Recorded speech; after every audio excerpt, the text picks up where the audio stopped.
10 मई 1857 को मेरठ से शुरू हुई क्रांति जब दिल्ली पहुंची तो दिल्ली में उसकी कमान बहादुर शाह जफ़र को दी गई।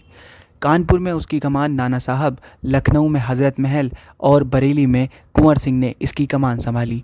धीरे धीरे क्रांति झांसी भी पहुंची। झांसी में इसका नेतृत्व कर रही थी रानी लक्ष्मीबाई। दोस्तों, आज वीडियो में बात करेंगे कि झांसी की रानी और मुसलमानों के बीच क्या रिश्ते रहे। दोस्तों, जब झांसी की रानी ने सोचा कि हमें भी क्रांति में साथ देना चाहिए, उनके पास न उतने हथियार थे, न उनके पास उतनी फ़ौज, लेकिन फिर भी झांसी की रानी ने सोचा कि हमें झांसी की आज़ादी के लिए ज़रूर लड़ना चाहिए। दोस्तों, आपको पता होगा कि जब झांसी की रानी ने ग्वालियर के राजा सिंधिया से मदद मांगी तो उन्होंने मदद देने से साफ साफ इनकार कर दिया। यहाँ तक कि वो अंग्रेज़ों के साथ जा मिले और उन्होंने इस संग्राम में बिल्कुल भी साथ देने का फैसला नहीं। इस लड़ाई में सबसे पहला साथ झांसी की रानी का जिसने दिया, उनका नाम था अली बहादुर। ये बांदा के नवाब थे, उन्होंने झांसी की रानी का साथ देने का फ़ैसला किया। दोस्तों, आपको बताते चलें कि इनका और अली बहादुर का ये रिश्ता था कि झांसी की रानी अली बहादुर को अपना भाई मानती थी और उनको राखी बांधती थी। अली बहादुर ने आज़ादी की इस लड़ाई में पूरा साथ दिया और यहाँ तक कि शहादत पाई। अंग्रेज़ अफसर रॉबर्ट हैमिल्टन लिखते हैं कि झांसी की रानी के साथ एक मुंदार नाम की औरत लगातार घुड़सवारी करती थी।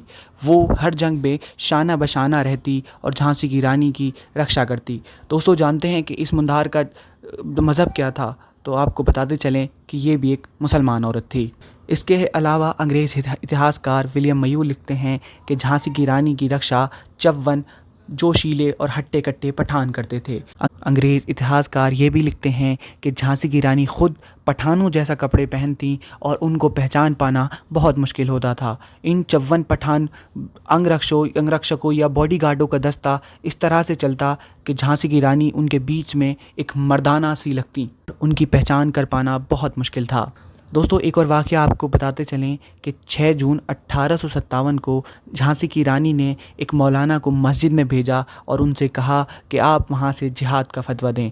तो आपको बताते चलें कि 6 जून की दोपहर की नमाज के बाद मस्जिद से ये ऐलान हुआ कि अंग्रेज़ों के ख़िलाफ़ जंग करना जिहाद है। उसके अलावा और भी बहुत सारे मुसलमान नाम हैं जिन्होंने अंग्रेज़ों का साथ दिया, जिसमें अहमद हुसैन, रिसालदार, काले खां और सलीम मोहम्मद हैं। एक और बहुत मशहूर नाम मिलता है जो झांसी की रानी की सेना में शामिल थे। उनका नाम है गौस मोहम्मद ख़ान। गौस मोहम्मद ख़ान झांसी की रानी के मुख्य तोपची थे और यहाँ तक कि वो उन्हीं के साथ जंग में शहीद हुए। दोस्तों, झांसी की रानी की फ़ौज में ज़्यादातर मुसलमान शामिल थे। इतिहासकार बताते हैं कि जब उनकी फ़ौज को देखा जाता है तो उनकी फ़ौज में ज़्यादातर फ़कीर और सूफ़ी थे।